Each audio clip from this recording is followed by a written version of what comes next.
Qualifying for a World Cup as an associate nation can be really difficult. Well, imagine how shocked the world was when one of them reached the semi-finals. That's right, today we'll be talking about the legendary Kenya side of 2003, who defeated cricketing giant Sri Lanka in the group stages and made it to the semi-finals of the biggest cricketing tournament in the world. And that's it, it's over, it's all over here in Nairobi. The Kenyans have beaten the Sri Lankans, Maurice Okumbe getting the last wicket to fall. But we won't just be talking about that campaign. There is something much more interesting about this team. In a matter of just 11 years from making it to a World Cup semi-final, Kenya lost its ODI status. This huge drop is something that the cricketing world has never seen before. What caused it? Could it have been avoided? What does the future look like? Let's find the answers to those questions together as we discuss the downfall of Kenya cricket. Kenya started off as the East Africa cricket team with Uganda, Tanzania, and Zambia. This super team played their first game against Rhodesia in 1951 and showed signs of brilliance. The region clearly had some potential. Because of this, they were invited to the first ever World Cup in 1975. This wasn't a good campaign for many teams, but few struggled as much as this side, as they lost all three of their games, and much of the hype surrounding the team also died down. It got even worse when they failed to qualify for the 1979 edition of the tournament. As the strongest unit, Kenya clearly did not appreciate these bad performances. They expected more from their players, and so they took a big step. In 1981, they quit the East Africa Union and gained associate membership as a separate nation. Kenya may have overestimated their abilities as a team, as for the first few years, they really struggled. The team flopped in the 1982, 1986, and 1990 editions of the ICC Trophy. They were the qualifying rounds for the World Cup, and so the quality was far lower. These poor performances would have been concerning if they did not qualify for the 1996 edition of the tournament. Although they finally qualified, they finished dead last in Group A, proving that the nation had a lot to learn with bat and ball. However, there was one amazing takeaway from this tourney. They won against West Indies, who had the most titles in the world. This was no small feat, and it wouldn't be too far-fetched to say that this gave them the confidence to do what they did next. And that's it. Inside edge onto the stumps. This victory is as good as winning the World Cup for them. By beating West Indies, Kenya had earned a bit of reputation, but this was just one match, so people were not that convinced yet. This all changed in 1998 in a match against the mighty India. India was in an exciting phase in their cricket journey, with huge talent such as Tendulkar, Dravid, and Kumble. Nobody ever expected this small team to beat a world-class side like this. Well, Maurice Okumbe and Steve Tikolo had other plans. You'll hear these names quite a few times in this video because these men are something special. Together, they led Kenya to a huge margin of 69 runs.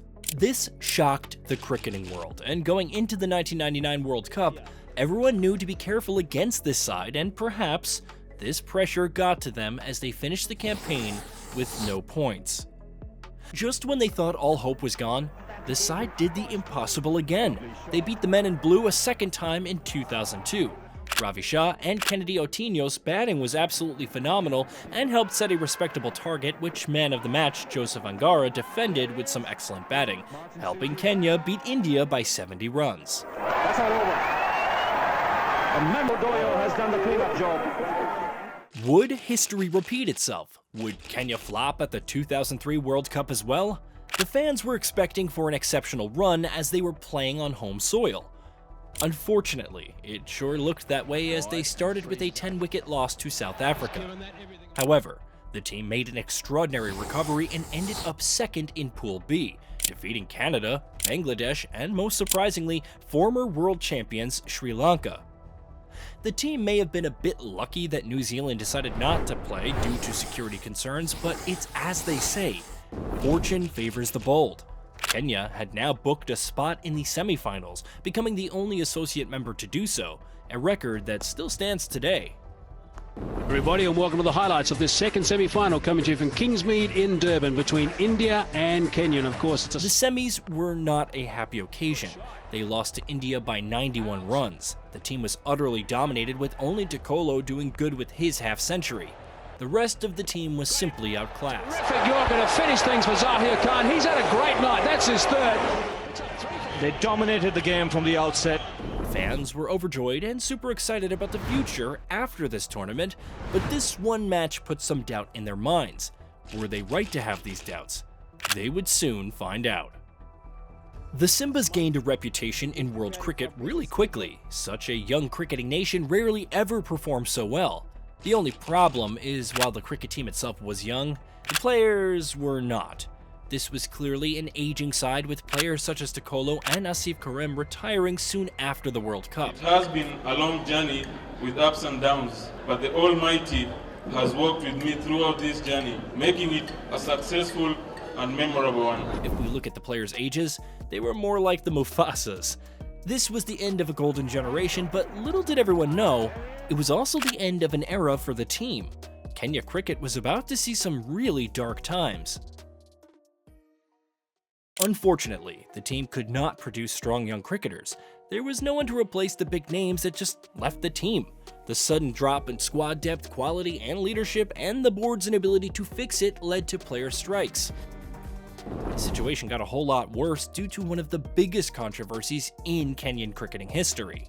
National hero and legend Maurice Odumbe received a 5-year ban for match fixing. The squad took a big hit from his absence.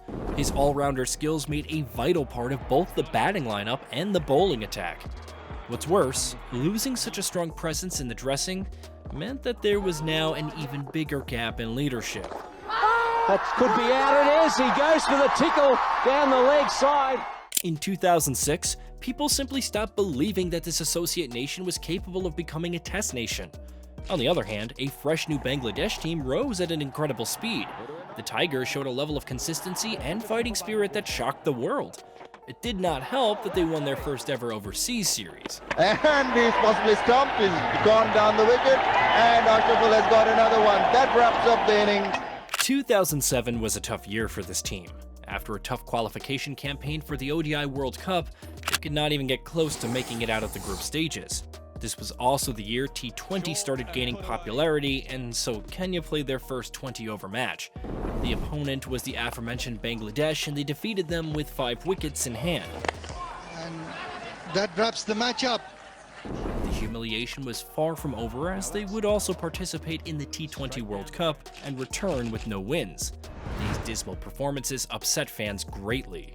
Unfortunately for fans, there were more disappointments to come, as in the 2011 World Cup, they lost every match. This was also their last top-level international competition, as ever since then, they failed to qualify for any major ICC competitions. It is a shame that they had to bow out in such a lackluster manner. Due to these poor showings and low chances that the team would ever recover, Kenya was stripped of ODI status. This was the final blow for the Simba fans, who could no longer see their team face off against other sides. Luckily for fans, ICC fixed this issue by allowing all members to play T20s in 2018. They also provided the team with a bit of funding to help get rid of some of the huge debts the board carries. However, Kenya has not made good use of these opportunities. The team is nowhere near where they used to be. Who pushed this lion off the cliff? Well, it's not who as much as what. These 4 issues have made it extremely difficult for the Kenya team to rise again and regain its position as an ODI playing nation, let alone a World Cup semi-finalist. The first and biggest problem for the Kenya national cricket team is the economic state of the country. Kenya simply does not have the financial ability to pay for the development of its cricket team.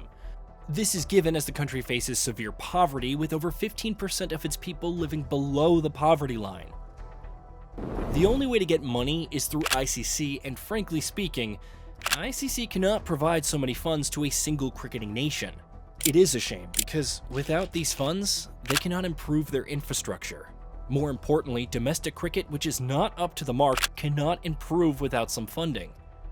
Domestic cricket brings us to the second issue. The country simply cannot nurture talent. One of their top batsmen at the moment is Pushkar Sharma, who had most of his training in India.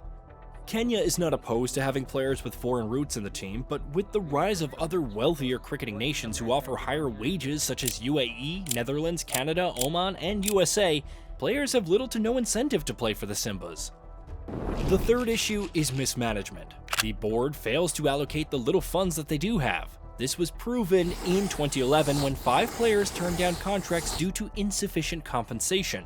Another area where the board fails is future planning. The 2003 side was very old, and the team needed to have youngsters to lead the team in the future. The board did not think this through. However, the biggest issue with this board is corruption. Cricket Kenya is surrounded by controversy, and this negative atmosphere is bad for any cricket team. Asif Karim puts it best when he says intervention is necessary at this point. I think the responsibility totally lies with the management and the administration of the cricket. Right now we have wrangles in the administration. There are 2 factions fighting. There's 6-7 court cases going on, and I think it's time the minister intervenes, or maybe an executive order from the president to really get our act together. The last and perhaps most disheartening problem for the current team is the loss of support from former players and fans. It's gotten to a point where a national legend Tokolo has coached rival nation Uganda while his own team is in a terrible place.